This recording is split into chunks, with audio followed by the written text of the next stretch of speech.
panelists from all over the world. We couldn't be prouder and happier to have you here. Thank you for coming.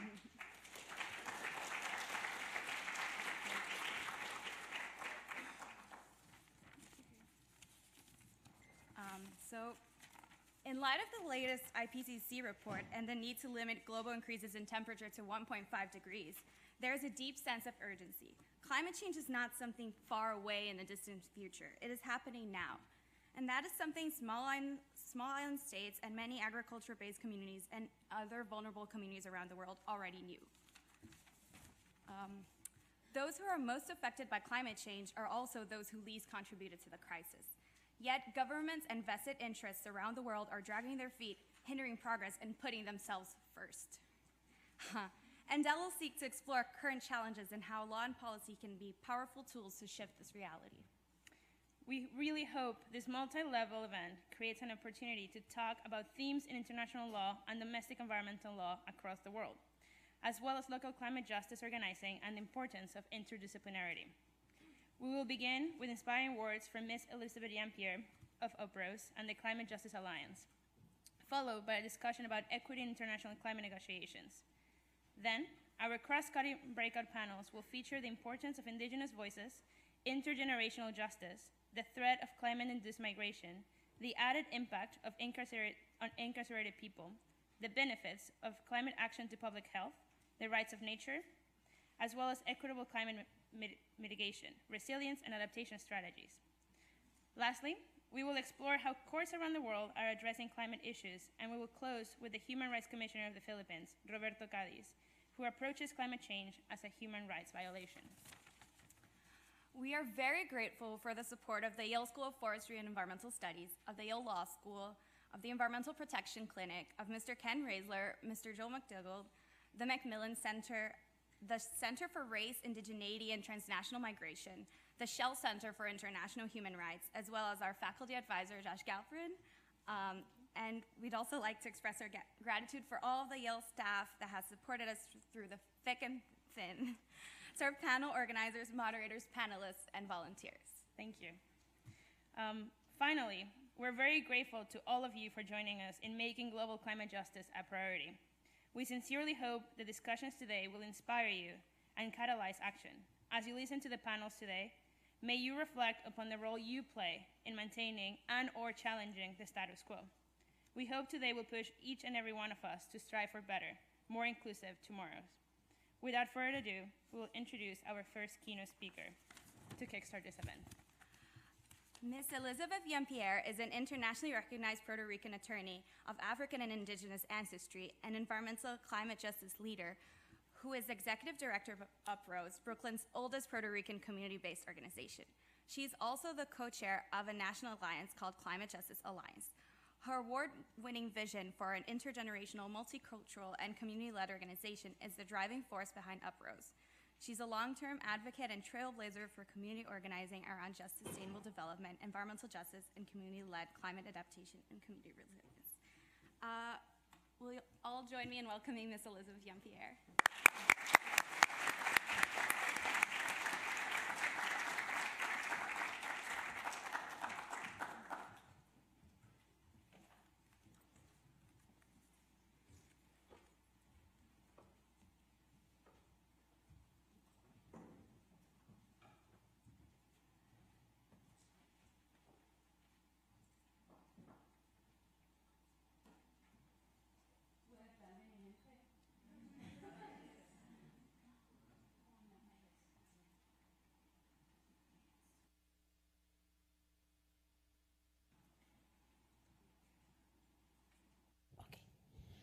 Okay, ¿me pueden oír?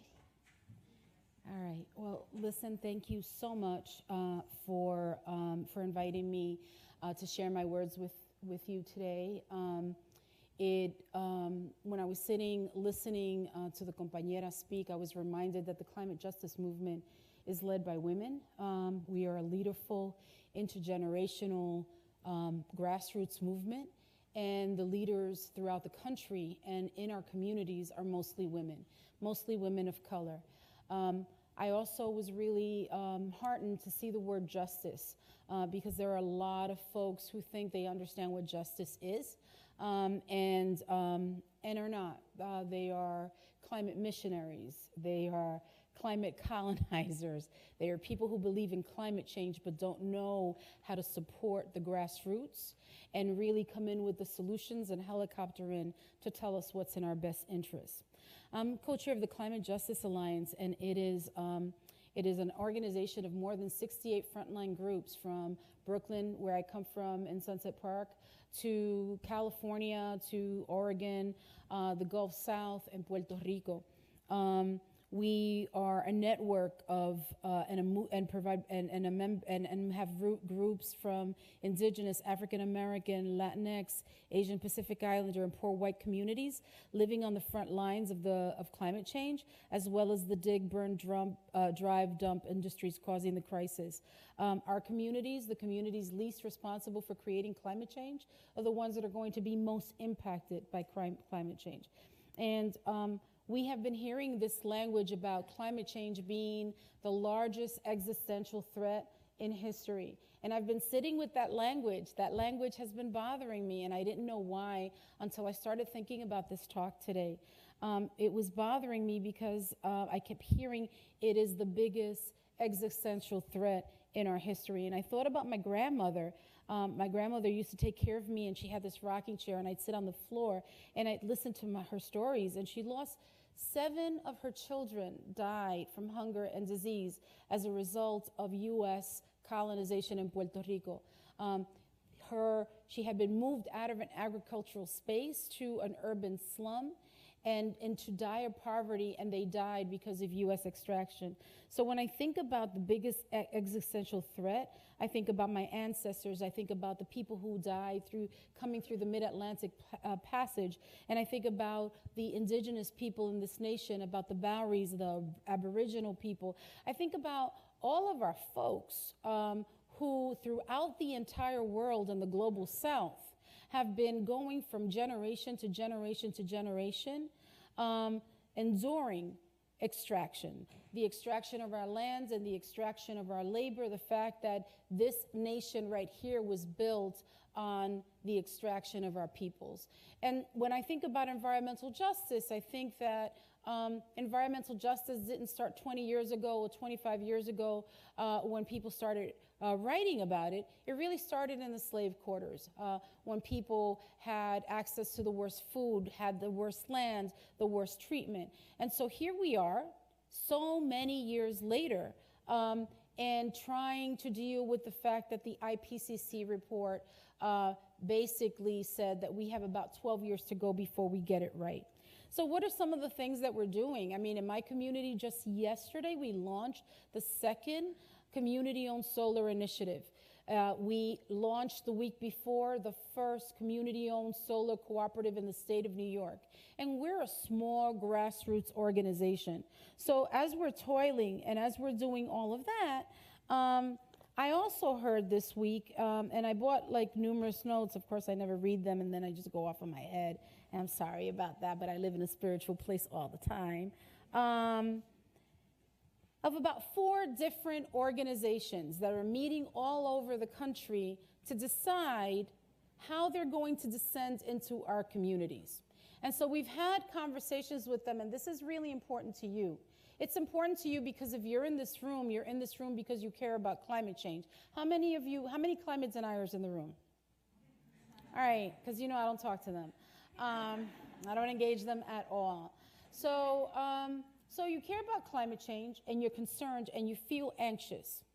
So I guess my question for folks who say that they really care about climate change is, why are these organizations that are new and are developing right now, if they care about climate change, not mapping this country and assessing where the gaps are, where there's a need to build climate consciousness, where there's a need to basically get folks that are on the margins or even in the red states to start understanding the connection between climate change and their survivability. Instead, what all of these organizations are doing, and I'm not going to put them on blast and name them, is looking at places where there is already frontline leadership. Already frontline leadership, whether it's in Seattle, whether it's in the Gulf South, whether it's in Kentucky, whether it's in Brooklyn or the Bronx, whether it's in Detroit, all of them are meeting and making a beeline for our communities, getting a lot of resources to descend into our communities, supplant local leadership, duplicate work, create redundancy and a waste of resources, and colonize our communities by telling us that people of privilege seem to care more about climate change than we do, know more about climate change than we do, and really making it impossible for the front line to speak for itself. It is going to make us fail. We will lose if people continue to descend on the same communities, because descending on our communities and places that are already doing the work is lazy, it's easy. It's so much harder to roll up your sleeve and go into places where there is no climate consciousness. And so I'm saying that to you because just this week, a meeting being had in DC to talk about how to get people of color and low-income people to have a platform on the Green New Deal. Well, we have a platform on the Green New Deal. We responded to the Green New Deal. How many of you are supporters of the Green New Deal? All right, so when we looked at the Green New Deal, we had questions. We wanted to know why there was language in there about cap and trade. We wanted to know why there was language in there about sequestration and carbon capture, and why it wasn't centered on frontline communities, and why it wasn't building on the work on just transitions which our communities are doing. And a just transition is really an economic frame that moves us away from fossil fuel extraction to a regenerative economy, the kind of work that you see happening in our communities all over the country. And so we had a critique, and people responded to us in a negative way because we were critiquing the Green New Deal. Well, Alexandria comes from the Bronx, you know, and we felt like we had a right to say, activists don't sign a blank check. We want to make sure that frontline communities are centered, that we are creating holistic responses, that the resources are being invested locally in communities, that communities are not being displaced as a result of environmental amenities as they have when we want environmental successes. I know that in my community, when we doubled the amount of open space, stopped the siting of a power plant, had an aggressive urban forestry campaign, that developers started using our successes as a way of displacing us. So that can't happen, because when you basically supplant and push people out, you destroy social cohesion. And so it is really important for us to start really committing to building just relationships, engaging in self-transformation, and working with each other in a way that we have never worked with each other before. It means checking privilege. It means really challenging the way that you come to the work, because the truth is that we will not survive unless we deal with questions of race and the fact that really this is about the intersection of racial injustice and climate change, right? And so that is the harder thing to do. It is much easier to talk about bioswales and installing green roofs and thinking about infrastructure and how do we make sure that we have permeable surfaces. That is so much easier to talk about than to talk about issues of race. And we can't talk about climate change without talking about race. And we can't build relationships unless people are introspective and understand how they come to this work and how they use or abuse their privilege in this. If people of color and frontline communities and indigenous communities are prevented from reclaiming their traditions, because they have always lived sustainably, we have always repurposed, reused, and recycled. Poverty makes you live with what you need. And we don't contribute to climate change. If people in our communities are unable to reclaim our traditions and do our work, and we are the majority of the country in 2042, we will fail. If the idea about addressing climate change is thinking that we can continue to be addicted to a consumption culture, and that we're not going to be living with what we need instead of what we want, if the idea is that, then what we're going to have is a lot of people that are coming to the country who never had anything and really believe that it's possible to have a green economy that is still a capitalist economy. So we really need to start doing that work. And all of you, I have these conversations often with folks, and people think sort of philosophically like they agree, and they go back and they apply for grants to determine what our communities need to be doing. Just this week alone, I got a call from NYU, and they had already cooked it and said, we want you to partner with us. I said, what would you like us to do? Well, we want you to do this and this. I said, so, are you sharing the funding? No. Oh, so you want us to give you feedback. You want us to create the policy recommendations, so you get to write the reports about our community. That has to change. We need to be leaderful. We need to be truly intergenerational. And intergenerational, as you're listening to all the attention on young people rising and responding to the climate change, intergenerational means that generations are working across the table with each other in a way that's respectful.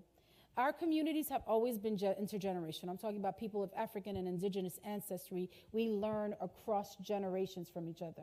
We think that youth-led is extractive and competitive and capitalist. We think that in this country has always pitted generations against each other. And I think that, and just me personally believe that I'm sharper, that I'm better, that I'm on point when I'm working with young people and I'm working in an intergenerational setting. They learn from the experiences that we have. We help them go faster because we help them read the room politically so that they don't make the mistakes that we did. And they give us a lens and a perspective that we wouldn't have unless they were at the table. The truth is that there's brilliance across the continuum, and leadership is a continuum. We have to be intergenerational and we have to be leaderful. And I say leaderful because in this country, picking one iconic leader has always been the way things are done. And we don't have the luxury for that, and there's a different culture of organizing and sharing power and resources now. So if you have one iconic leader, that leader can always be taken out. That leader can always make mistakes, but we have a responsibility of being accountable to each other and accountable to our base and having leadership everywhere. I have had spine surgery, right? And so in the year that I have been, actually it's been 8 months that I've been recovering, there have been spaces where I couldn't be. And the fact that I couldn't be there didn't mean that there was a vacuum. There was somebody else who could take my place and step up to the mic. And that's what leaderful is. Leaderful is the fact that we share leadership and we share resources. Before the People's Climate March in 2014, we created an initiative called the BEAT, Building Equity and Alignment for Impact. The idea behind that was that nationally, we had all of these huge, big green organizations that not only had a disparate share of the resources, but were now hiring people to come into our communities to do the organizing that we have been doing for a minute. And in addition to that, we saw philanthropy pushing all the money to the big greens, to the grass top organizations. And we knew that climate change was requiring a different kind of structure. And so the idea behind the B was that we were going to build alignment. Build alignment in terms of sharing resources and sharing power, but also making sure that those organizations would share, would be aligned in terms of campaigns and in policy that we were pushing forward. And so when we did that, we proposed some guiding principles. They're called the Hermes Principles for Democratic Organizing. And we picked those principles because the environmental justice principles, there's 23 of them. We thought, okay, it's too many. We need something that's short and brief and to the point, and that's the Hermes Principles for Democratic Organizing. And we asked that people agree to those principles. But those principles mean that you can't then helicopter into a community and do their work for them. And some organizations didn't want to sign on to those principles. 350 did not want to sign on to those principles. Sierra Club uses them as guidance. And you know who shocked us? NRDC. NRDC agreed. And NRDC has been working with us in New York City in a way that is transformational. We never expected that from NRDC. We said, your job is to go out there and sue. And let us do the organizing. Let us bring, and here's the thing. These big organizations have resources that we don't have. So the idea was, we're not trying to throw the baby out with the bathwater. How do we share resources so that we complement each other and not compete with each other? Because climate change is demanding another kind of leadership and another kind of relationship among people. And so Some organizations have gotten it right, and some organizations have not. Locally and nationally, what we're seeing now is a whole group of new emerging greens, right? We're seeing groups like Sunrise, and we're seeing groups like the New Consensus, and none of these groups come out of community, and none of these groups are accountable to community. So we want to be able to work with them, but when they go into Seattle, and the people in Seattle have to stop the work that they're doing because somebody comes into their neighborhood and wants to start a campaign about work that they're doing, it slows us down. When you come into New York City and we have to stop what we're doing because you decided that this is what you want to do, because there's nothing like privilege and entitlement to feel like you have a right to come into a community and do something even though it's being done and led by people of color. And this is happening all over the country. So not only are we being slowed down, not only are we having resources taken away from us so that people can live their dream of being the climate missionaries in our community, right? Because that's what they are. And they're for their climate selfie. And they're a bunch of climate Beckys. I have all kinds of climate language, right? And I have to name it and be provocative because what's at stake is our survival. Because we just had wildfires in California, Irma, Harvey, and Hurricane Maria that devastated Puerto Rico, the entire island. And what do we see as a result of that devastation? We see a level of disaster capitalism that is mind-blowing. We saw it happen in New Orleans, where now the rebuilding is not the rebuilding for historical Black communities that were pushed out and into Houston as a result of Katrina, right? But the rebuilding is for privileged people to move in. So all of the amenities, the environmental amenities, the transportation amenities that are being invested in places like New Orleans are there for white folks who have just moved in, but not for Black people who were living with a historical legacy of austerity and neglect the way they are in Puerto Rico. So in Puerto Rico, we're seeing, and when you think about disaster capitalists, you think about corporations. And you think about these institutions, these huge corporations that are helicoptering in to basically privatize the entire island, the grid, the transit system, the school system, all of it, the same that is happening in the Gulf, right?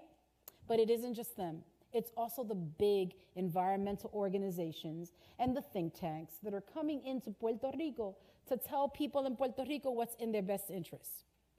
We created this thing called Our Power PR with the folks from Organización Boricua, and the idea was asking the folks in Puerto Rico, what do you need? What do you want? So the Red Cross goes in with bottles of water, and we go in with water filtration devices. What do you need? And so what we learned, and in all humility, because we need to approach climate change with humility, what we learned is that the solutions are really local, and that people in Puerto Rico actually knew what they needed to do, what they wanted the rebuilding to look like, how they were engaged in participatory design. They were doing all of that. They needed our support so that in our investment to make sure that their vision of what a just recovery in Puerto Rico would look like. And we call it a just recovery because often when you're talking about climate change, we talk about resilience.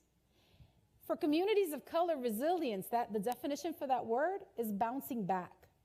And we don't want to bounce back to police brutality, to disinvestment,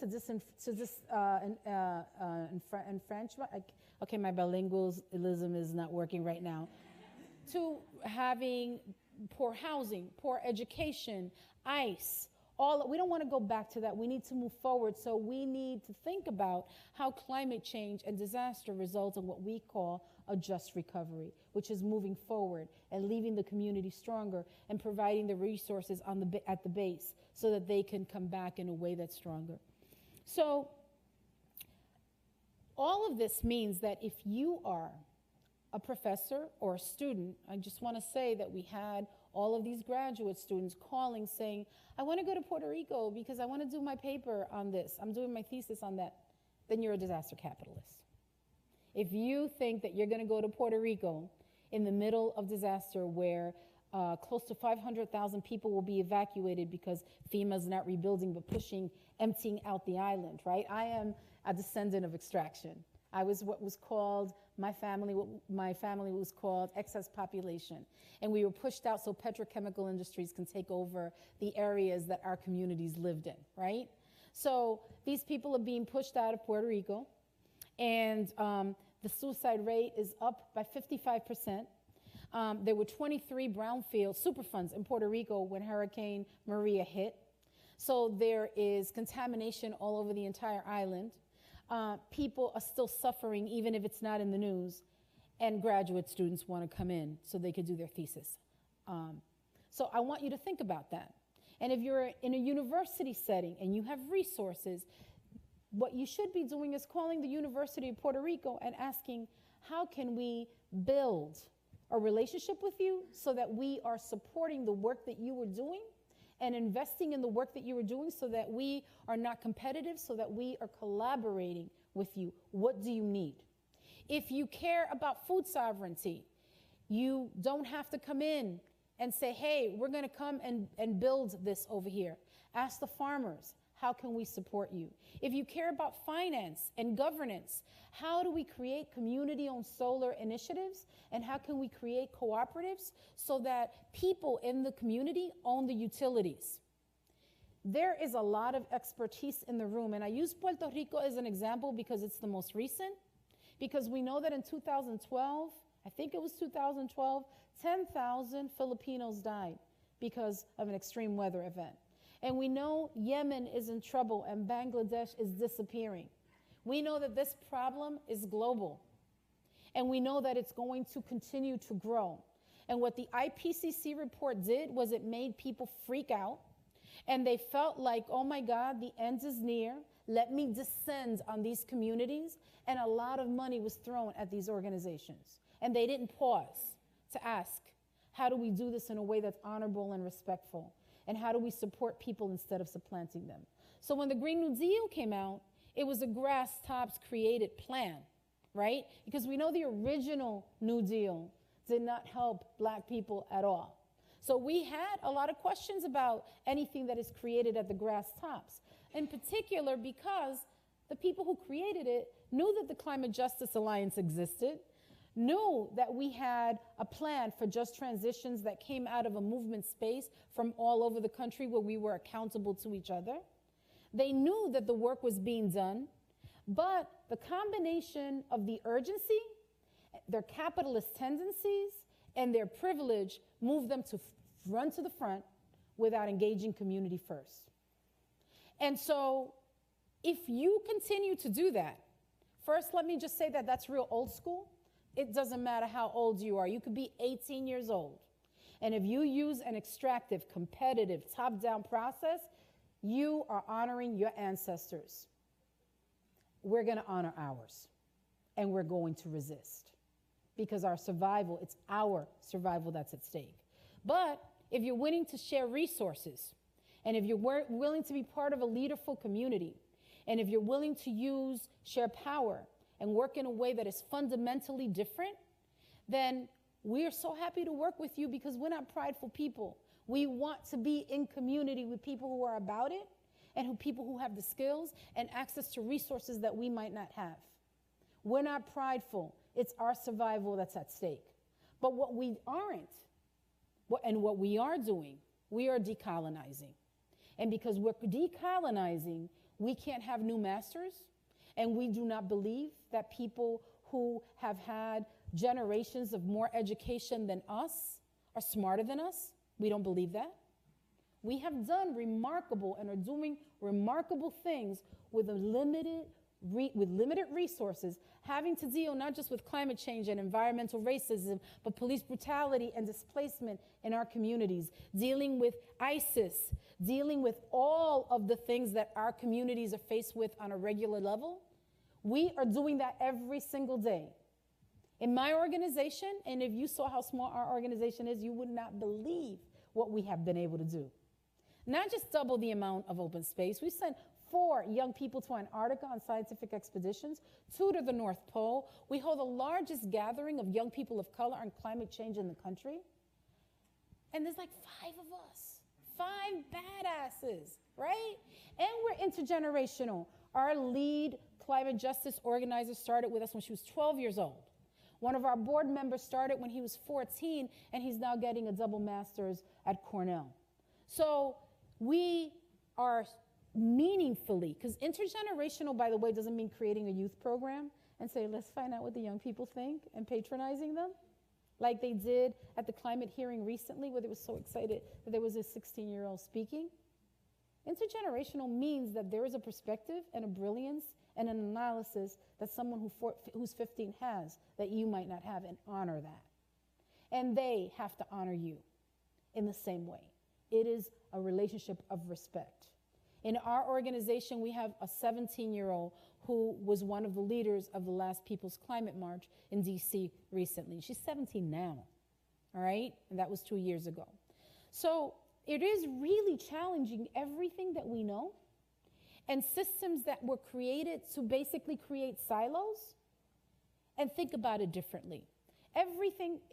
Climate change is going to disrupt our lives. It's also going to disrupt governance. It's going to disrupt the economic system.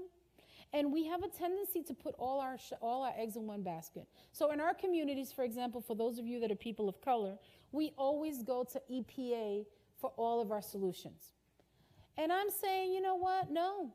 We need to look at OMB, DOE, DOI. We need to be looking at all of those organizations, and funding and resources should be coming through, I don't mean organizations, through all of those agencies, on a state level and on a city level. Governance was not set up to address climate change. And so we now need to find out what governance looks like that addresses climate change. Everything from procurement policies, right, to how building happens locally. So I think my time's up. I'll stop. But anyway, I want to thank you, because I felt like your heart was open and your mind was open. And that's what we need in order to engage in self-transformation and to build the kind of resistance that we need if we're going to do this together. So mucho amor y gracias.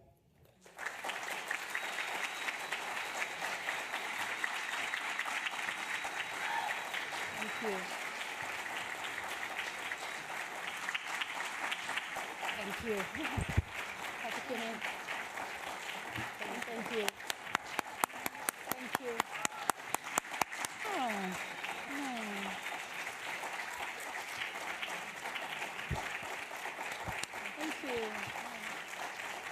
So we have a couple of minutes for questions. If you have a question for our wonderful speaker, please raise your hand, and we'll have mics going around, and you can ask your question.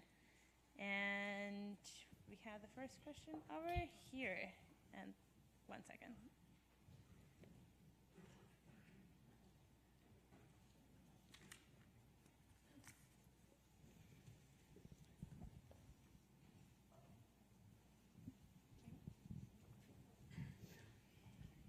Hi, I'm Jamie. I'm a 17-year-old organizer with the organization called 0 Hour. And I have a question about how we take like this very important grassroots and like transformative justice that you're talking about to the people who the media and like just the general public looks to. Because I had there was this, I'm not going to name names, but he was this very famous male celebrity actor who is like one of those climate Beckies, takes a selfie. He's like an ambassador to the UN. Did I just make that a thing? The climate You made that a thing, and I will spread it amongst the youth. But he was angrily messaging 0 Hour because we had like a thing about how race and climate justice intersected, and he's like, that's so racist, and like you need to, and he's a white guy, so it was like, okay, cool.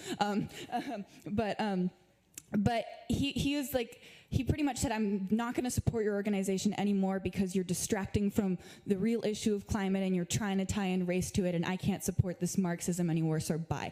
And he's like on this very famous Netflix show and like rising. And so I'm just wondering, like, and he has like this massive platform and like this UN ambassador. He's like, oh my God, I'm such a climate activist. All the media's like, wow, what a climate hero. But that's who the vast majority of like my generation, not just my generation, but like all people listen to, like these celebrities, these people with big platforms, and like we were trying to get him to like be like, hey, at least the very basics of climate just, and he was refusing and unfollowed our organization and took down all his posts supporting us and was like, this is horrible. So how do we even bring that into the mainstream if like the people with like a big platform are so closed to it because they want to keep their like, I don't know, there's like a lot of ego activism, I guess. I think that the national work, at least the national work that the climate justice movement does, is defined by what happens locally. In the climate movement, it's basically done nationally and comes down, but all of our work that's national is defined by what's done locally. We work with a few celebrities, but celebrities don't know anything about community, and they need to be schooled on what those protocols are. And you have to be really careful how you work with them. They definitely have access to a big platform, but you need to be able to say, I want you to do this, this, this, and this. And if you can't do that, then you can't speak for our communities because you're not from our communities. So using celebrities is a strategic move. It's not a move where we trust everything that they're going to say. And you have to be able to work with them in a way that where they're accountable to someone. In our organization, we have a good relationship with Danny Glover. And Danny Glover was one of the speakers at the last Climate Justice Youth Summit. And he offered to do that, and in fact, didn't want to give a keynote, wanted to have a conversation with the young people. And it was really beautiful. And he understood that he was there basically to lift young people of color who have always been leading on this issue. It's not new, by the way. It's not new that young people are involved. When you see young white folks, all of a sudden it becomes a big thing. But in all of our organizations, among indigenous people, Standing Rock, that was started by young people. Black Lives Matter, young people. Black Panthers, Young Lords, Brown Berets, all of it young people of color. So please stop putting young people of color in the back of the climate bus. They have been leading for a minute. They have just been doing it in a way that is intergenerational because our power structure is different. So I just want to say that. In terms of celebrities, I don't know what to tell you except that you got to find the right ones. You know, I hope it wasn't Mark Ruffalo because no, it the brother wasn't. is on point. Because I don't want to send a little message, but you know, the brother's on point. So you've got Mark Ruffalo, Don Cheadle, you've got you've got Danny Glover. There's a group of them, yeah. All Avengers and then some. Yeah, Don Cheadle has been really helpful because there are who are really looking out. And so I think the way that you counter one big celebrity who's not coming correct is with another celebrity that is. You give that celebrity life. So when they act badly, you just ignore them and move on. Yeah, we cut him off. That's just what I would say. Anyway, that's it. Who knew I'd be talking about celebrities? I can't believe that that's part of our life now. Yes. Hi, thank you very much for your talk. It was really on point. I've read a lot of critiques from the left of the Green New Deal, and yours was certainly pretty in-depth, but most or all of the other ones that I've read about have not completely sort of thrown out the Green New Deal, like throwing out the baby with the bathwater, but making these critiques and saying, I mean, this is the first time that, you know, we've gotten the issue of the climate crisis sort of on the front pages for an extended period. So is that your organization's view as well? That Absolutely, and that's the position of the Climate Justice Alliance. We support the Green New Deal, and we think that it's necessary to have something that's bold and aggressive, that looks at taking funding and investing it in communities. We just want to make sure that that it's centered on frontline solutions, and that it's also centered on just transition. The other concern about the Green New Deal is that now every single elected official and his cousin is now coming up with a Green New Deal of their own. There's a lot of creativity, and I'm concerned because that also diminishes our capacity to monitor how these pieces of legislation are coming out of different municipalities, states. It's going to be very challenging for us because it can look like one thing and it could be something completely different. So it could be a really traditional cap and trade model. It could be something that is really top down, and really our communities just don't have the capacity to monitor all of it. I would suggest to folks that they read the Climate Justice Alliance platform on the Green New Deal as a guide on how we incorporate those principles into what those Green New Deals that are popping up everywhere look like.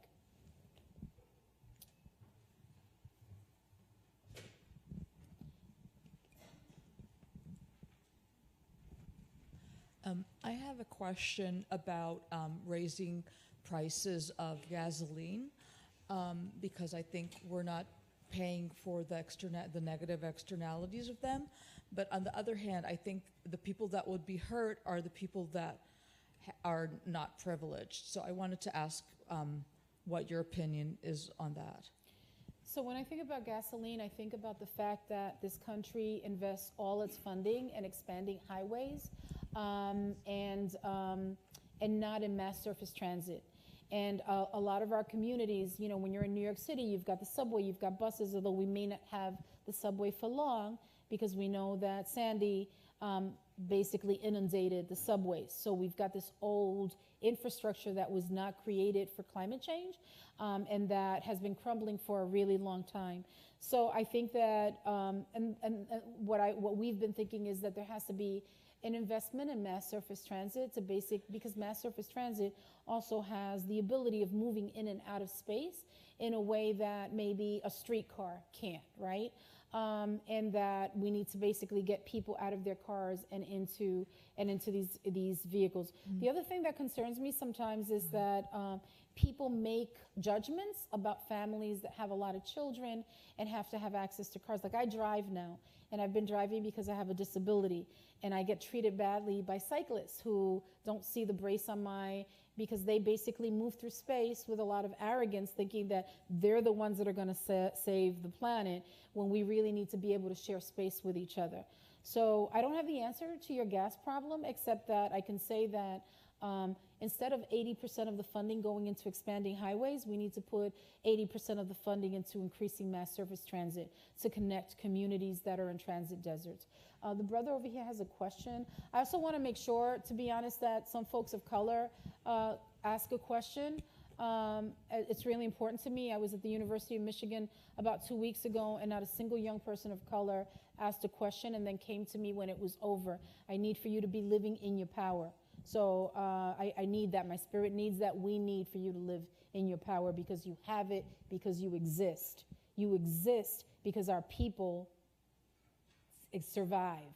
And so you're strong. And I need for you to come up to the mic and ask a question. So the brother over here, I'm sorry. So having said that, I want to push back a little bit. Okay. Okay.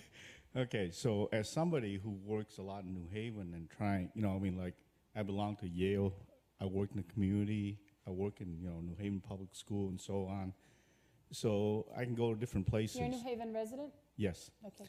So my question is that you present the view as kind of like there's a community and then there's the helicopter coming in. Okay, but there's also the part where the community is very resistant due to historical, that's true. Reason, So does your group, with your group of team of 5 badasses? Here we are. Okay, you obviously are very effective, and you know exactly what you're doing, and you're open. Can you train other community to be more open, and view things the way you do? So no. So let me tell you, I'm going to tell you why. So here's what we know about our community. Our community is largely a Latino mix, right? Chinese, particularly from the Fujian province, that's important to us because it means that those are poor working class people. We have a lot in common. Middle Eastern. And we know that there are big families and that they work 2 or 3 jobs, they have children, and that the last thing they want to do at the end of the day is go to a meeting. And so what we do is we provide childcare, translation, and food. We're available when the community is available. So if that means meeting before school starts at 8 o'clock in the morning, that's what we do. If it means it's a Saturday, that's what we do. We feel as an organization that we don't decide for the community, we staff the community. We create education, like for example, today is Saturday, Thursday, Wednesday. We had a climate justice community planning initiative. And people were coming with different levels of understanding about what climate justice was. And then we let people know how that affects you in your own life, how it affects you in the places that you're coming from. Here in New Haven, I was Dean of Puerto Rican Student Affairs when I was in my 20s here at Yale, right? And I was director of Casa Cultural Julia de Burgos, that's what it was called at the time. And I opened it up to the community to come in because I felt that that was the responsibility of the university to do that. And when you do that, you ask people what their priorities are. And then you connect those priorities to climate change. So for example, in the last meeting that we had at our organization, everybody was talking about displacement, and they were talking about Industry City, which is this corporation that has descended into the community to commercialize the industrial sector. So they were concerned about displacement, and we wanted to talk about climate change. So we made the connection between the fact that the industrial sector should be building for climate adaptation and resilience instead of taking industrial sectors and repurposing them for high-end commercial uses. That we need, that New York City needs industrial waterfronts, industrial jobs that are building for our climate adaptation future. And so we were able to talk about displacement within the context of climate change, and they went away with a different understanding. But it also means listening and not thinking you have all the answers, because a lot of our initiatives come from what the community is telling us is a priority. So when we expanded the median, we did it because our community, our elders said that they felt like roadkill crossing a very wide avenue and that they wanted to make the neighborhood more walkable. When the bus was being taken away from them, they came in and said, we need you to help us get the bus back. When our young people said we wanted to get a park because we have a 1/4 acre of open space for every 1,000 people living in our neighborhood and 130,000, 1/3 under the age of 19, we thought the priority should be getting the park. But they were concerned about a power plant that was being sited in the community. And so we then said, okay, the young people will lead. We will train them on the grid on how those decisions are made, and they will fight the siting of the power plant, and we won. And we defeated the siting of a power plant that would have been the size of 3 football fields. That was something that we were told was a priority. So we get our marching orders from the community, and we are working while they're in school and while they're working, right? So we get to do the research, develop the analysis, create infographics. And then here's the other thing. If we think we're educated and smart people and we can't break down complex issues and make them accessible so people can use them and run with them, if our communication is that poor, then we're only talking up here. We also need to be able to break that down and talk to people in a way where they can absorb that. When we decided, when we were the community-owned solar cooperative, that has not happened in New York. We're the first to do that. We didn't know anything.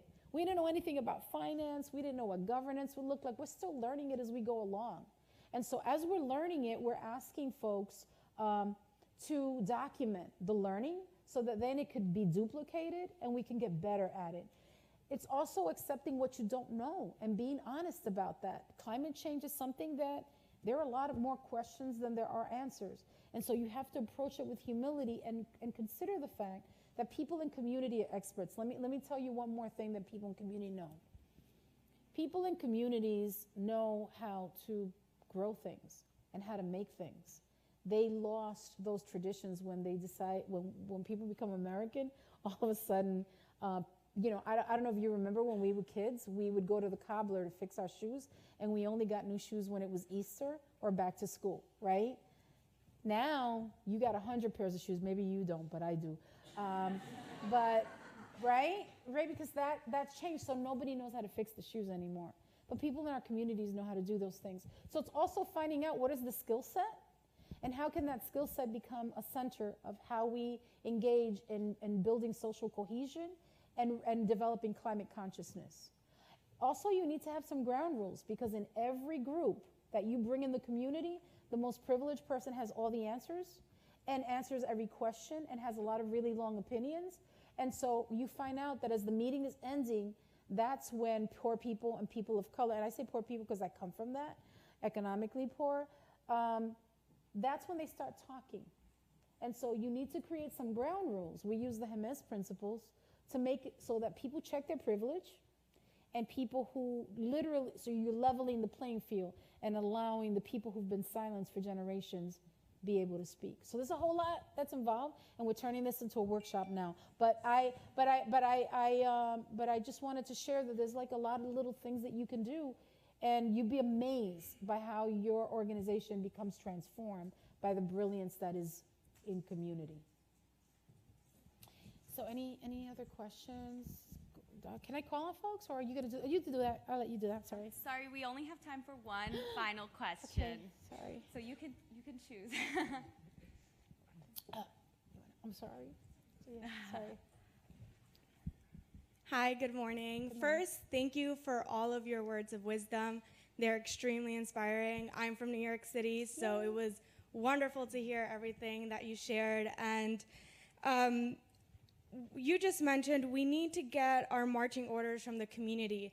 I know we don't have too much time, but what are some resources that we can look at to see how are we listening to our communities? How are we creating spaces, as you just mentioned, where we're elevating voices of people who have not been acknowledged, who have not been historically listened to, and need a different sort of engagement where they feel empowered to speak up and share their needs with those who have resources and the privileges to empower the community and engage them. Where do you live in New York City? Jackson Heights.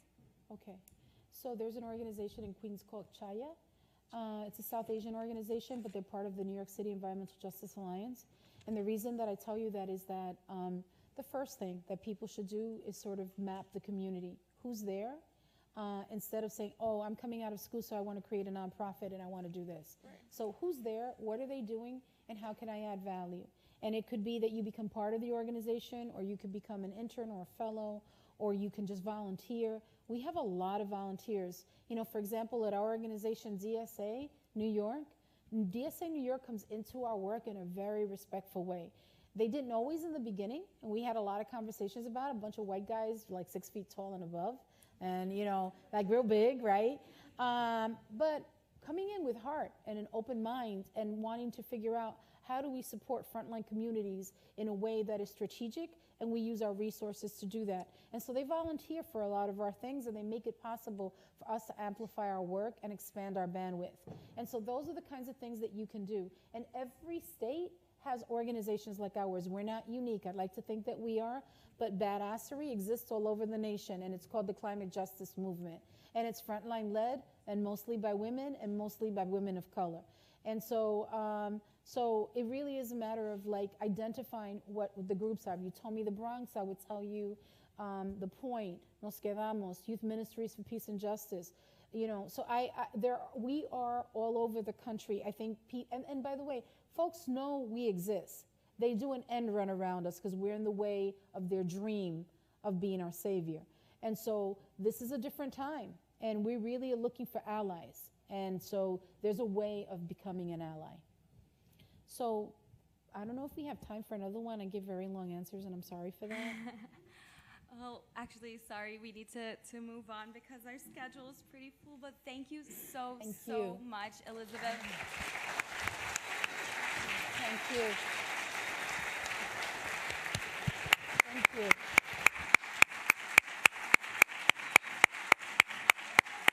Thank you. Thank you for such enlightening words and to remind us that climate justice has to be community-led. We can't helicopter in. We have to, if we want to help, talk to communities, understand what they need, and then work from there. So thank you so much again. Give a final round of applause.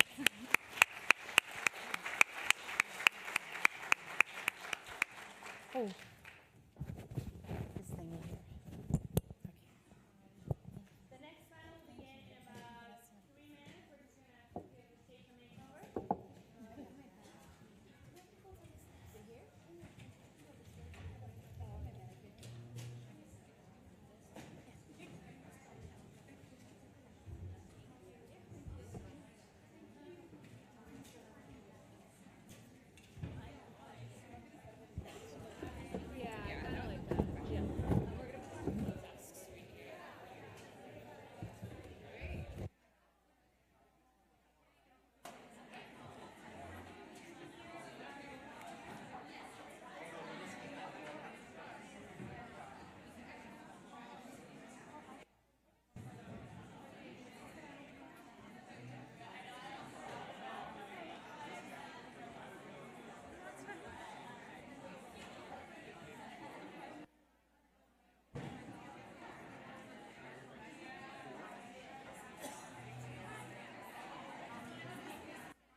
Okay.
Huh?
Yes, it won't be long.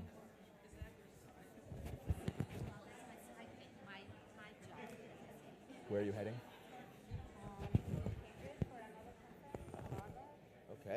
are busy.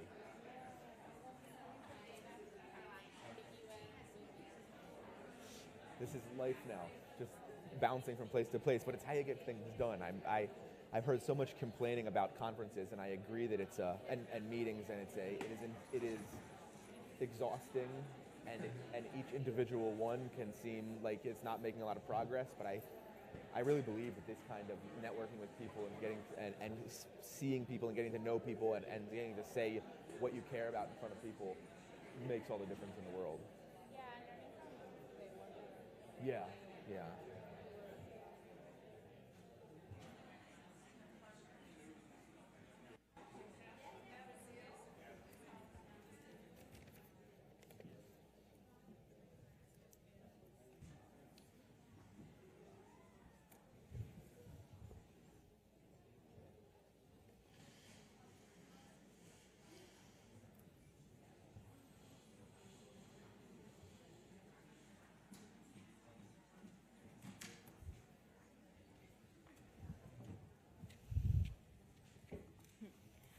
Hello, everyone. So I'll introduce our first plenary panel of the day, about equity international climate negotiations, because there's also an uneven playing field in that arena. So first, I'll introduce Josh Galpin, our moderator. Josh is a professor at the University of Pittsburgh School of Law and also special advisor at the School of Forestry and Environmental Studies, and he's also our faculty advisor and has been so supportive through all of this conference planning, so welcome him. Everyone.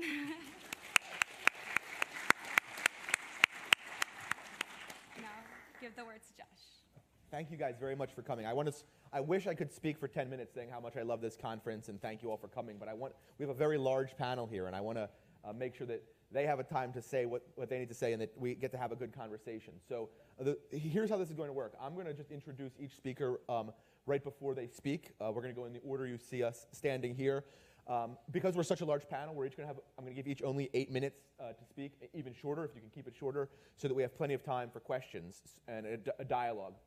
So we'll go in order, and then when we're concluded with all the presentations, we will open it up to questions from the audience. Let me just say something again very briefly to try to connect this a little bit with what we've just heard from Ms. Yampierre, which was incredible, and about localism and community in climate action and climate justice. And of course, we're approaching this from the other sort of scale side, right, from the international negotiation side. So I just want to very briefly recount a memory from my time. I just left Yale last year to move to the University of Pittsburgh. And one of the low points of my time at Yale was when, not the entire event, but when Secretary of State John Kerry hosted a Climate Week series of discussions and events, and that was not the low point. The low point was when he did a panel discussion on grassroots activism in climate justice. And does anybody remember who the two panelists were for grassroots activism in climate justice?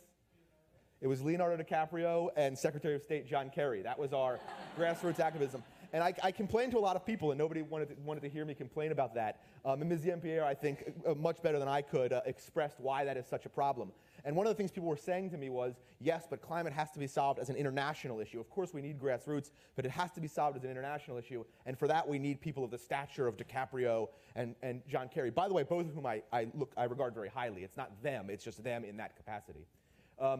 But the truth is, even when we're discussing international climate equity and international climate justice agreements, we need to approach this from a very nuanced perspective, right? It's not just about the biggest names, it's about the biggest impact, and I think that's what we're going to be able to talk about here today. So, let me begin by introducing you to Amelia Reyes, who is an advocate and activist for human rights and gender equality, and unfortunately she's going to have to leave a little early, so she's going to talk and may have to skip out just after. But hopefully you can find her by email or Twitter or somewhere else if you need to, if you have follow-up questions. All right, Amelia, thank you. Can you hear me? Okay, thank you so much. I'm really happy to be here. I was here last year talking further about the issue on gender equality and the Paris Agreement. And now I think it would be important to start from a broader perspective.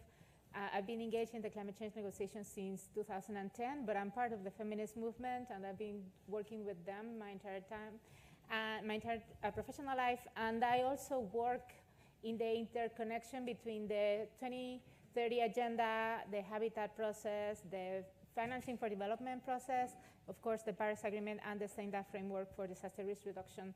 So we are activists who work at the local level, the national level, the regional level, and the global level, because we think that what we have seen on the ground is that there are many common challenges like the extractive industry, the challenges that environmental and human rights defenders are facing, that people expect that women are the mothers of the Mother Earth, while seeing that they have an increased burden of unpaid domestic and care work, that people expect that youth are going to work for free and going to solve the problem that other people just throw at them, and also that even though the Paris Agreement is now trying to solve from the governmental side, there is still a challenge of 100 global corporations responsible of the 70% of the carbon emissions, and those issues are sidelined at the forefront of the discussion. So these are problems that we see over and over in all the regions, and these are the type of issues that we are bringing into the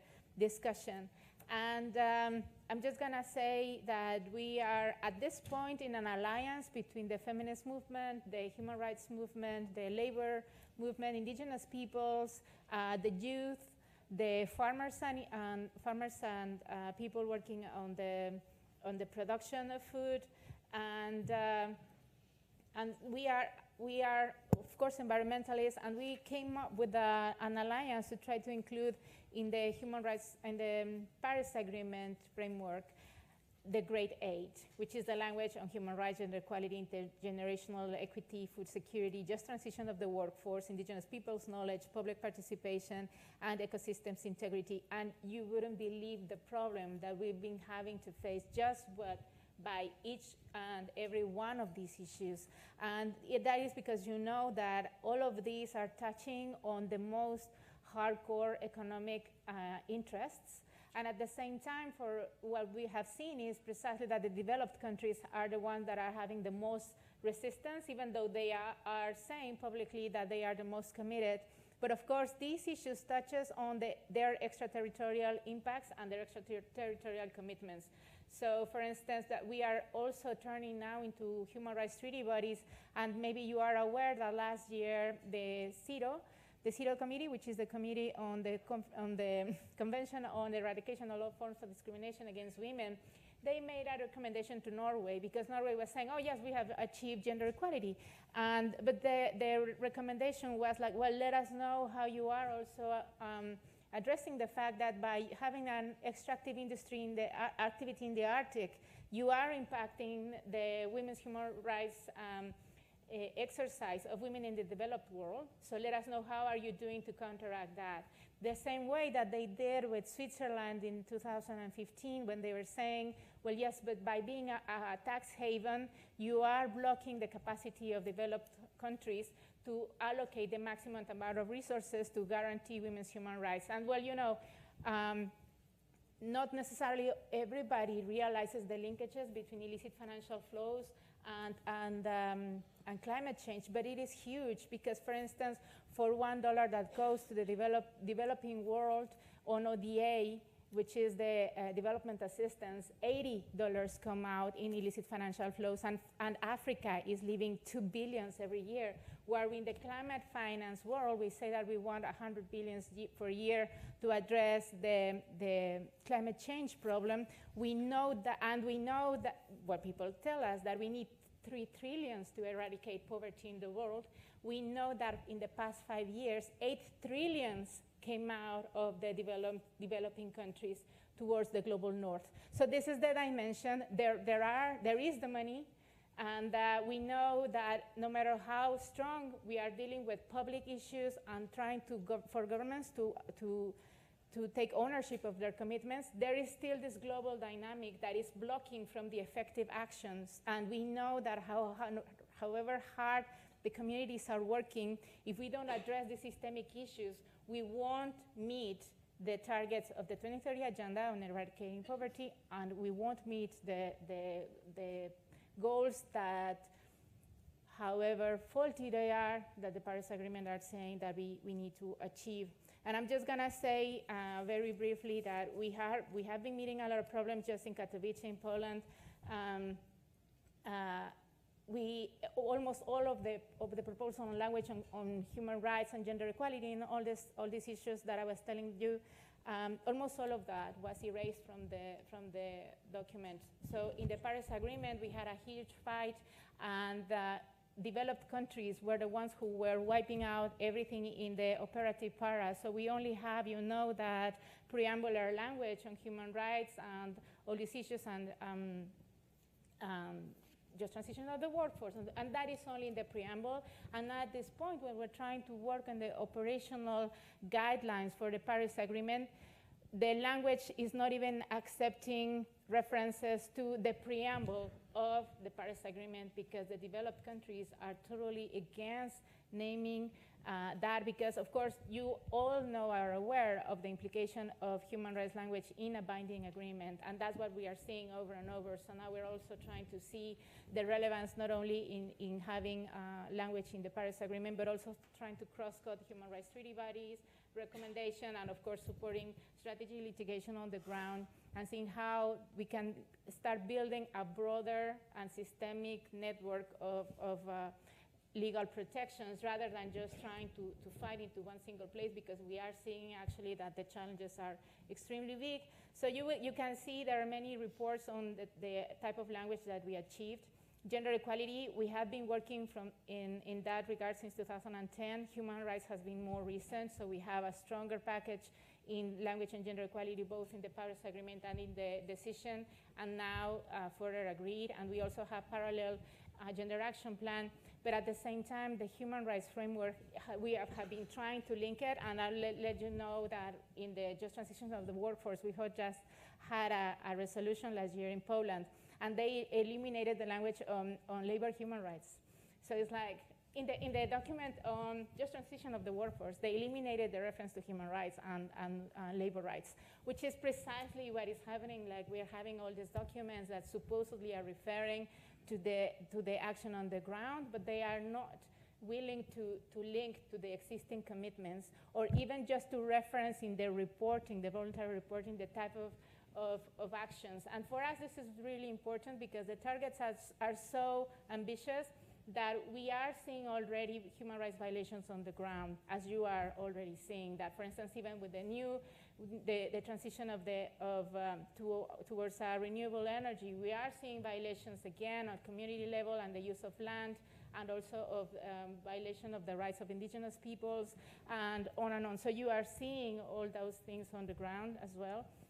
So to us, it is really important not to just have an urgent action, but also a qualitative action that is really delivering on the ground, that is addressing the collective rights. And I just want to highlight, before I finish my intervention, the report of Philip Alston, which is the UN Special Rapporteur on Poverty and Human Rights, which is really striking, because it is saying how the public and private partnerships and all the public and private interfaces are actually the one factor that are deepening more poverty and are deepening the human rights violations of the poor people. And of course, we know how it is cross-cutting, and we hear over and over the calls on the Paris Agreement framework and the 2030 agenda on how the public money is going to come here to save us, because there is supposedly not public money. But I really urge you to go and read this, because it says how precisely by turning to PPPs, we are leaving aside even more those actions that are so urgent in the hands of those who have no commitments to human rights, to achieve gender equality, who have no interest in promote, let us just say labor rights, but all of those issues of unpaid domestic and care work in gender equality that to us are so precious, and they're adding on that without any quality, without any accountability. And for instance, in the land use agenda, in which they come and they just maybe take a lease for 100 years, 10 years, and then they leave. So that is the type of issue that we're dealing, and I really urge you to see about all of these points of entry that may look like at times don't have a direct connection with the climate change agenda, but on the other hand, you discussing the legal framework, there are many ways in which you can really help us set the ground for supporting those who are at the community level fighting for what is right. So I'm going to leave it here, and I hope I'll have some time to talk with you in the Q&A. Otherwise, yes, by all means, you can contact me by email. Thank you so much. Thank you. Okay. Thank you very much. So I want to now turn it over to Manjit Dakal, who is the head of the least developed country support team at Climate Analytics and has a number of other responsibilities, but I'm not going to go through all of them for time. So Manjit, please. Thank you very much. I have been working with the group of least developed countries in climate negotiation for past few years, and as an advisor to the chair of the LDCs. I have two single slides. I hope things are coming up maybe in the screen. You can just have to start. Yep. So this is just to show that where are this least developed group, the countries of the least developed countries in the world. They are quite diverse. Majority of them are in Africa, and spread out through Asia, Oceania, and also one single country in the Caribbean. The countries are very diverse in terms of their geographical location, in terms of the language they speak, and in terms of the culture they practice. But one thing that brings all of them together is the level of vulnerability. The impact that they are facing in terms of the climate change, the constraint they have in terms of dealing with these difficulties, and to take forward the work related to the eradication of the poverty and to deal with the impact of climate change at the same time. These countries are the ones who are at the blunt of climate change impact, facing the sea level rise. Some countries are near to extinction. These are the countries who are the one facing the adverse, the melting of the glaciers, and flood and other extreme events. Just to link it with an example of the previous speaker this morning, when there are similar kind of disasters that happen in US or in Philippines or Bangladesh, when you hear the news, the number of people that will die in those countries are always higher, because we don't have that infrastructure to deal with those kind of disaster. So that's what the situation is. The science is very clear in terms of, unless countries reconfigure their development pathways at the earliest opportunities, the meeting the needs of the present and the future generation in the sustainable and the equitable manner will not be feasible. So the development practice has to be reconfigured. Otherwise, the fate of the people living in the least developed countries are in a difficult situation.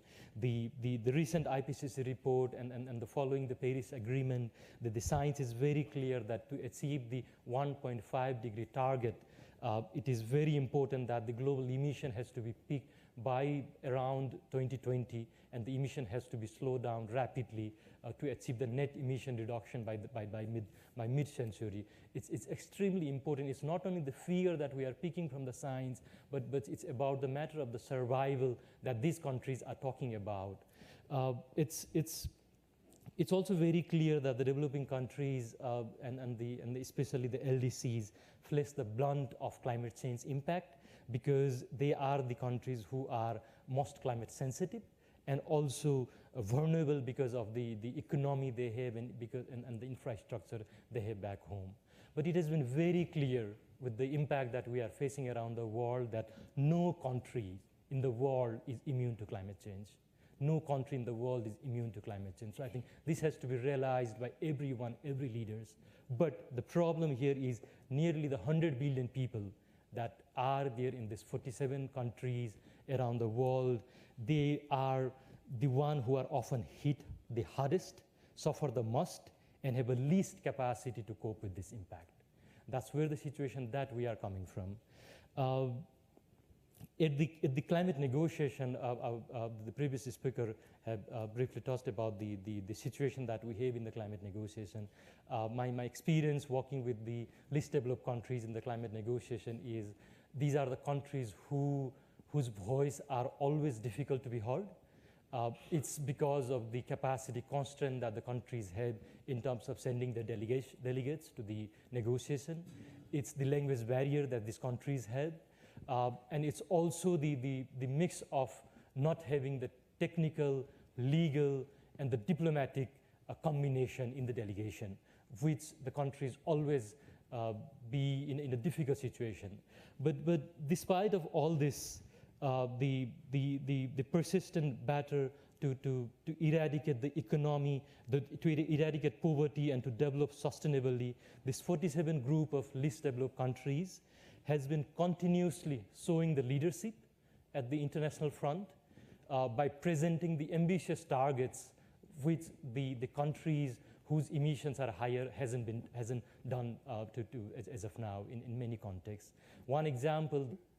And does this shift of responsibility, does it maintain the principle of equity? Or does this shift of responsibility, does it destroy an equitable global climate change governance system?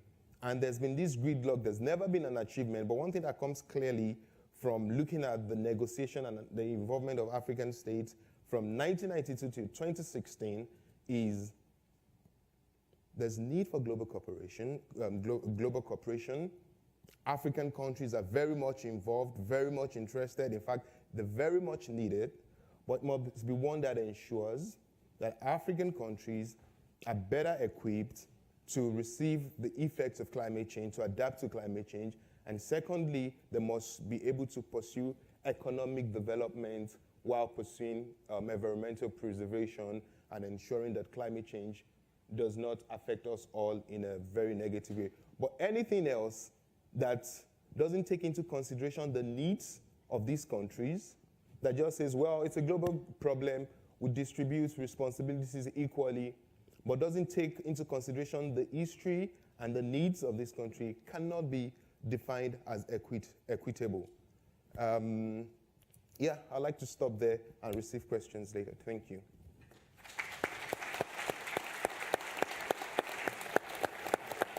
Thank you very much, Okana. So I'm going to open it up for questions. I don't know how much time we have. I'll let the students tell me when we have to stop. But let me just give some basic ground rules first.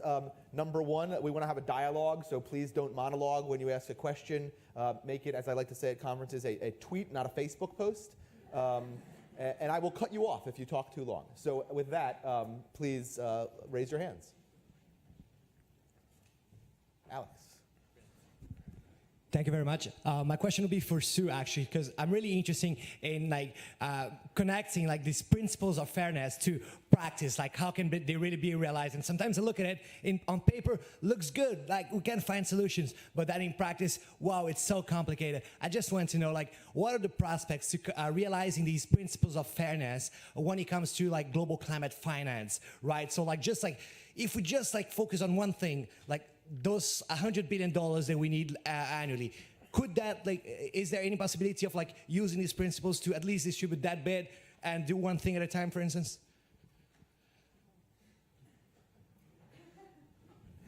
Well, I'm not sure I totally got what you're asking me. On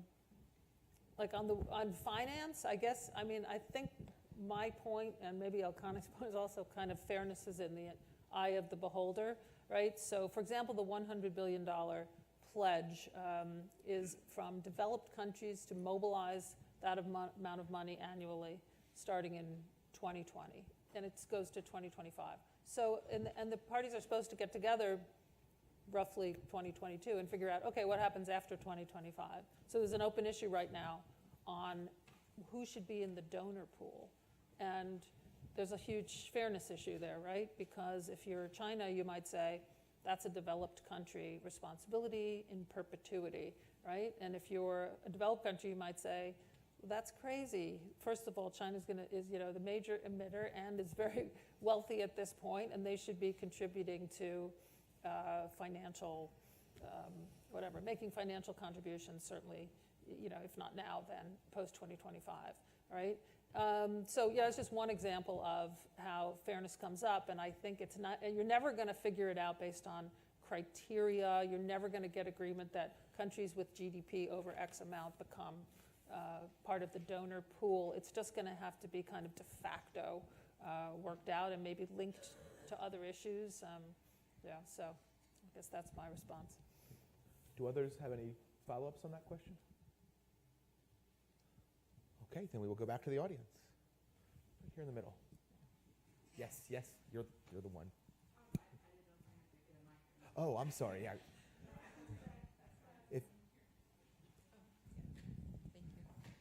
I know that a lot of there are criticisms about like domestic environmental law where the criticism is that the law itself leaves these areas of disproportional burden. So in the extrapolating that to international context, are there specific areas in the Paris Agreement that promote those distributional burdens? Can you talk to that, like kind of specific areas, just like specific areas of it? Is that for Sue specifically or for anybody? Just anyone. Does anybody want to? Yeah, go ahead. Amelia, please. As you know, the Paris Agreement says that countries need to allocate their national determined contributions, so it is voluntary, and at this point we see that it's not enough, that we are not reaching the targets. So now by 2020 there needs to be a review and everybody needs to fulfill commitments that are really ambitious. So when you say the sharing of the burden, it is voluntary, but we are expecting at the national level for people to mobilize to try to raise the ambition, including, for instance, cross-cutting principles like human rights, gender equality, and all of these issues that I've been mentioning. But I also wanted to mention before I leave that the legal framework may go into many, many different places. For instance, on the clauses on the investor-state dispute settlement, we have been seeing that over and over, more and more corporations are suing governments for trying to abide by the environmental commitments or labor commitments, and that has been on and on. So I would also say that also developing countries need more lawyers helping to draft the other side of the story, because what we have seen so far is some winnings on the better side of, for instance, Ecuador or Argentina in the face of Shell or others, precisely because they were trying to commit to the environmental standards that they were trying to pursue. So this is also the issue. And I will wrap up as well with, we need to start to measure and how to think from the legal perspective, how to address the social and environmental impacts of the concentration of wealth. We know that it's on the hand of 1%, the 50% of the wealth, and at this point, it is really damaging. So again, what is the responsibility allocated in the public actors, and what is the one that is allocated in the private? And this is a huge challenge. So even though all of the countries commit and meet their targets, there is this still field of the private sector that is not engaged fully, and it seems like it's voluntary on their side in terms of their values, and their values can mean anything. So I think that is also another field in which we desperately are in need of all of you. And I will have to say goodbye now. Thank you so much for having me. Thank you, Amelia.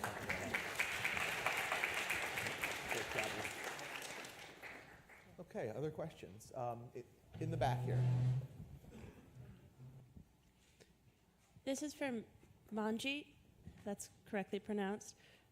What are the economic and political implications of a future in which less developed countries continue to lead by example and more developed countries continue to see their emissions rise? Yeah. Thank you. If I heard correctly, then these are the examples that you're looking for, yes? What are the examples that least developed countries are presenting in the negotiation process? Yeah. Sorry. Could you repeat that? Are you looking for the kind of leadership that the LDCs have presented? Was that the question? And what if LDCs continue to lead by example, at least some of them? Like, I'm worried about political tensions and like what will happen to the relationships between our countries and a situation in which less developed countries lead and we don't. So we continue down our current path. Even if the figure that I presented earlier, the 1% of the carbon dioxide emission of all our 47 countries, even if we go 100% carbon neutral, that doesn't mean anything to the whole world. So it's only showing the path to other countries, and it's not only finger pointing others, but also asking others to do the same. What we do. Our contribution will not help in terms of the reduction of the greenhouse gas emission. That's absolute, that's clear. But it's only we have a group of countries in the climate negotiation who only finger point other and doesn't take any action. So it's also an answer to those countries that, look, there's a small group of countries, these countries with the economically constraint and with the capacity constraint are doing this, so why can't everyone can do that? But just to touch upon the discussion that we had earlier, it's extremely difficult because the whole negotiation now is not only about the developing countries. There are different groupings, and when the economic issue, the trade issue, and the other things that are not related to climate change gets mixed up in the climate negotiation, and there are tussle between the developed countries and the emerging economies, we are the one who face a blunt of impact. So that's the situation that we are living. Thank you. Okay, one last question before we go. Yeah, right here.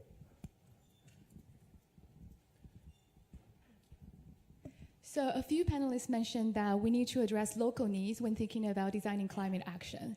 My question is, can we talk more about this? Given that Paris Agreement is a voluntary scheme, how can we make sure that the countries are not just committing to what they're going to do no matter what, like develop economic development and secure food supply, but they're actually doing something that can achieve deep decarbonization in the long run?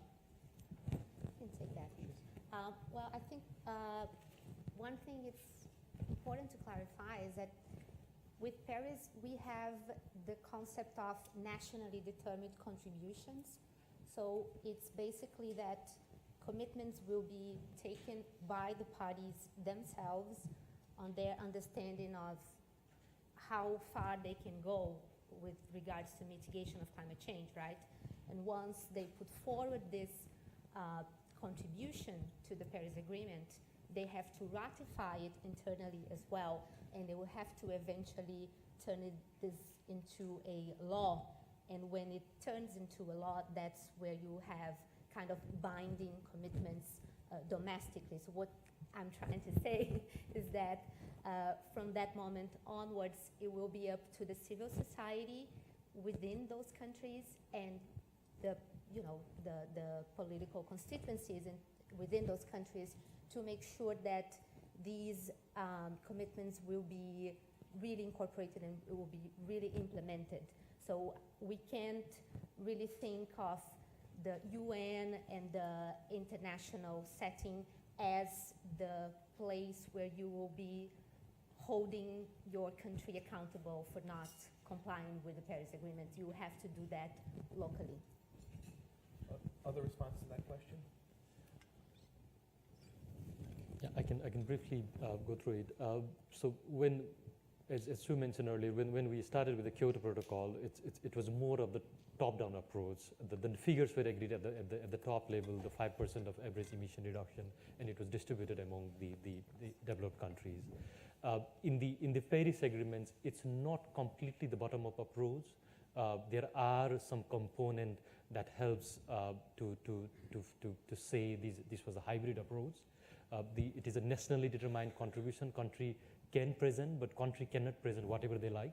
There is a certain system that has been developed within a Paris Agreement.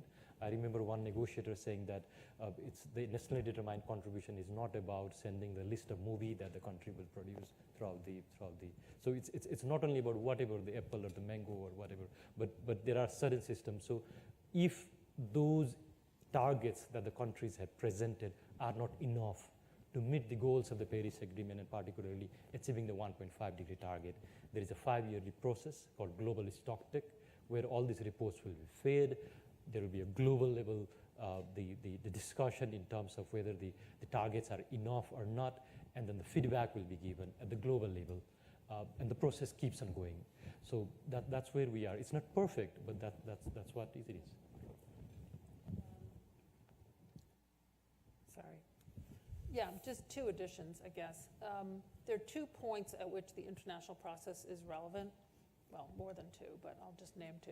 Okay, so when a country puts forward its nationally determined contribution, one of the things that the agreement says is you have to put it forward many months in advance of the conference where it will sort of become final. The purpose of that kind of sunshine provision was to allow comment from the outside world, other countries, civil society, right? And the idea was, it might be embarrassing to put forward something that's not ambitious enough for the situation of your country, and that would give the opportunity for other countries or people to comment before it becomes final.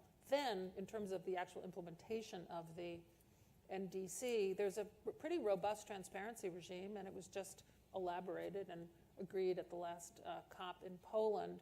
And so you have to report on how you are doing in terms of implementing and achieving your NDC, and that's subject to review, and there will be some kind of report that says, good job, bad job.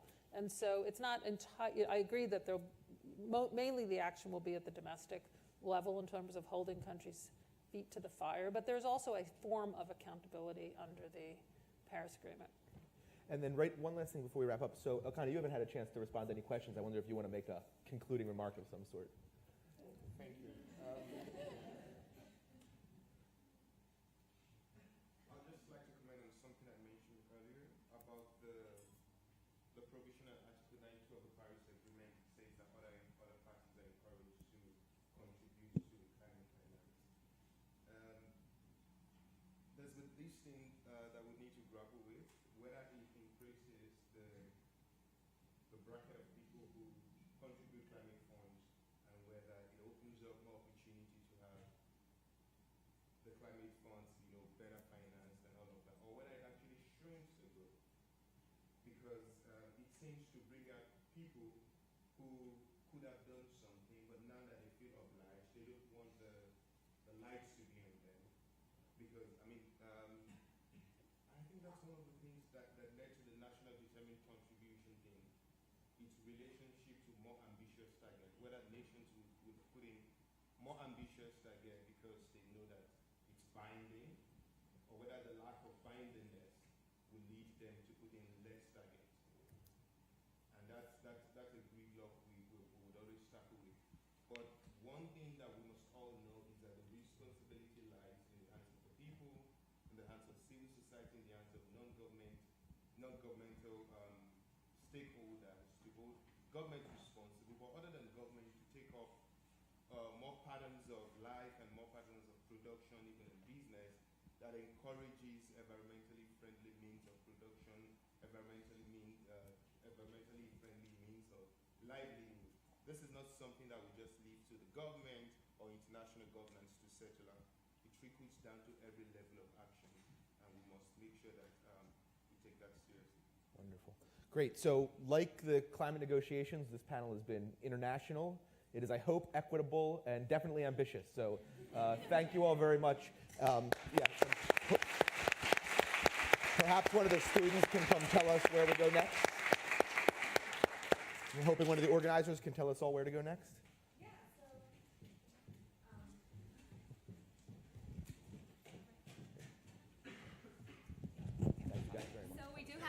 Break outside. It will have to be a bit shorter than planned, so if you want to head outside to these doors, we'll have something set up for you. Coffee break, and then next breakout panels following on point 5. Then the breakout panels start, and there are 3 simultaneous panels, and please ask us if you need any guidance. I think it's off.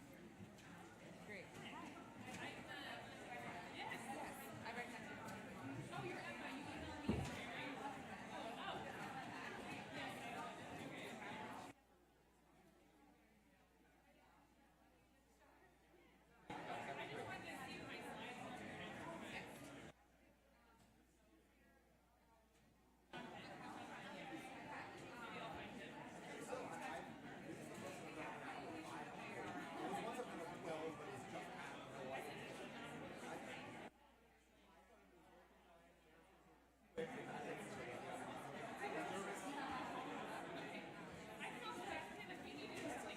Yeah, or if you want, just go on my computer right now. Okay. And just check it out.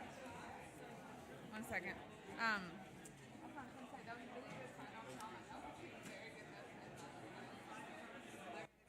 Okay. Okay, so I'll be right back. Okay.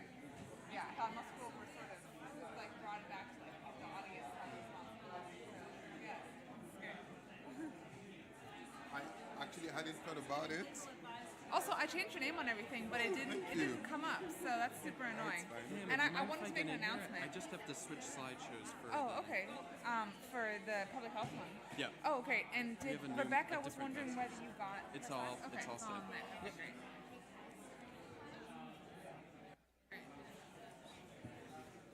I'll just stay and be your timer. I'm most excited Great. about your panel anyway. So. Oh, great. Thank you very much.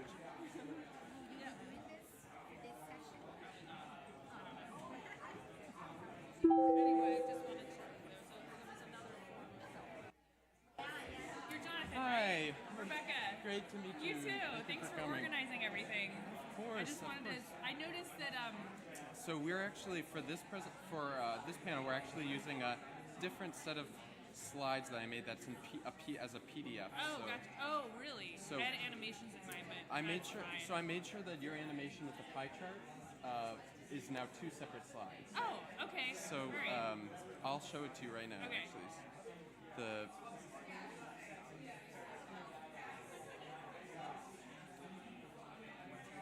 Okay, other people are presenting slides and data intensive. This panel made me be like, I am in the wrong headspace. No, absolutely It's not. perfect. Actually, Okay. we wanted that perspective. Great. Okay. So That's totally fine. Yep. so I wanted to make sure. I mean, it's the same thing. The only thing, unfortunately, these slides That's fine. don't phase in. That's But fine. we sort of everyone had some people use Google Slides, some people use PowerPoint, and Absolutely fine. we sort of felt that combining to Yeah, PDF don't worry. was You safe. don't So keep going through. I think there was that had animation. Did it It's fine. come in? Don't worry. Yeah, I'm sorry. Don't worry. I get Okay. it. Less work for me. Okay. Thanks. Okay, And then I great. have a clicker, but it looks like you guys have one. We have one as So well. I don't We have need one that. as well. Okay.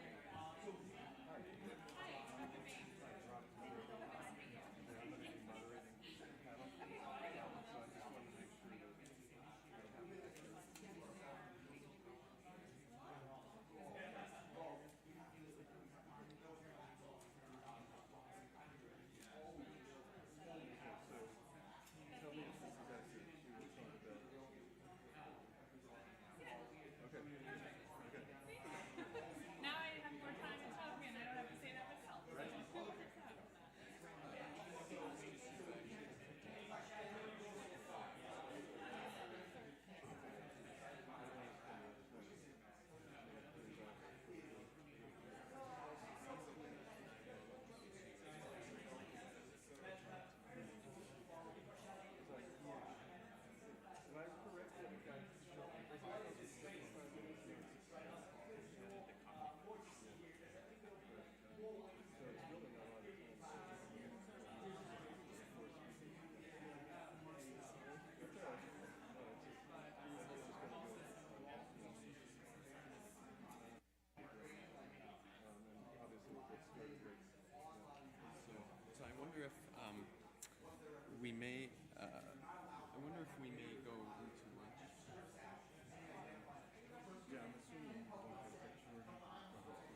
I printed this out. Yeah, that looks perfect. Okay. I read it when you. Awesome. Let's see. I'm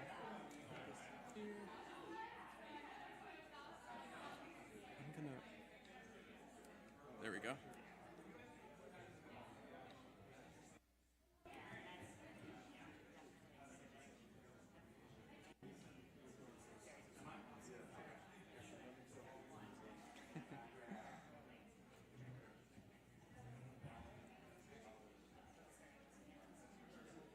Okay, so I'll read this part and then you'll go from here. Okay, sure.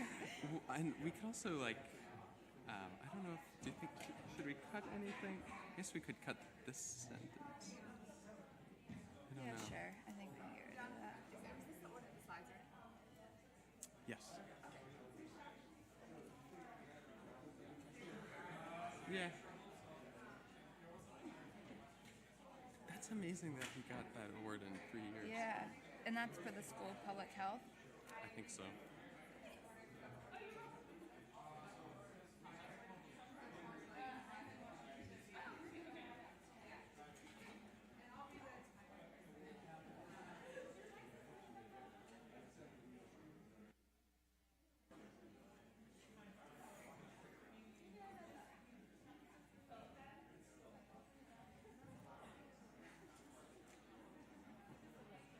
I'm just going to say the climate change and health.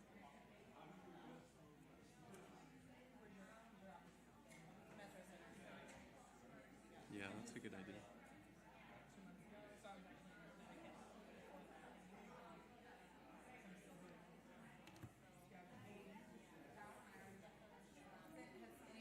And are they just from, so will it go to one? I guess so, but I think we were saying with Rob we might go into lunch, to ensure we get the full 65 minutes. Okay. What happened that pushed it a little? I think they didn't factor in the coffee breaks in the original schedule. Okay. So I think that's what. Okay, great. It's usually a switch. What's this? Nope, that's a light.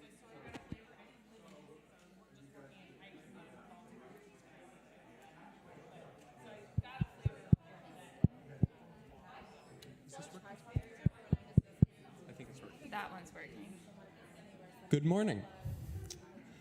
Thank you all for joining us today. It is our pleasure to welcome you to the panel, The Public Health Co-Benefits of Climate Action, and to introduce the panel's moderator, Dr. Robert Dubrow. Historically, Dr.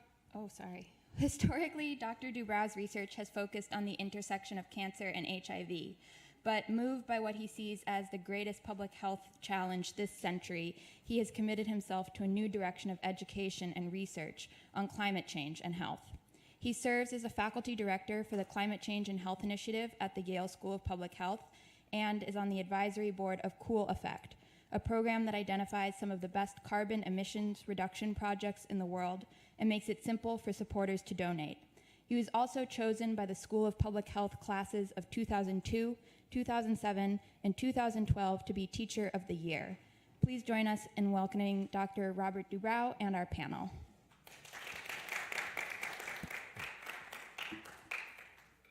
Well, thanks for the introduction. Everyone here? Is this mic working? Okay, great. So welcome to this panel on public health co-benefits of climate action. And I think we're very fortunate that it turns out that measures that we need for climate change mitigation are overwhelmingly also positive public health measures, because it didn't automatically have to be that way, but it is, and that really gives us a great opportunity.